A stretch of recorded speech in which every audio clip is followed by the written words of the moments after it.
1967, 1977 ஆகிய தேர்தல்களில் அதிகார பலத்தை எதிர்த்து என்றுதான் புதிதாக வந்தவர்கள் வெற்றி பெற்றதாக கூறிய விஜய்க்கு பதிலடி கொடுத்துள்ள திருமாவளவன், திரைப்படத்தை நம்பி தலைவர்களை தேர்ந்தெடுக்கும் காலம் மாறிவிட்டது என்று கூறியுள்ளார். இதுக்கு முன்னாடி நம்ம தமிழக அரசியல்ல நடந்த 2 மிகப்பெரிய தேர்தல்கள், நான் சொல்றது 1967 and 1977, அது மாதிரி 2026 அமைய போகுது.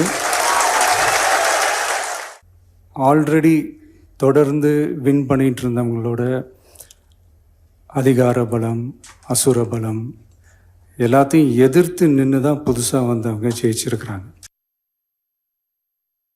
எம்ஜிஆர் காலத்தில் இருந்ததை போன்ற சூழல் தமிழ்நாட்டில் இப்போது கிடையாது.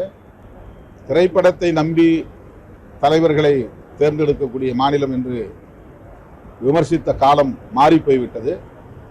அரசியல் விழிப்புணர்வுள்ள ஒரு சமூகமாக தமிழ் சமூகம் வளர்ச்சியடைந்திருக்கிறது.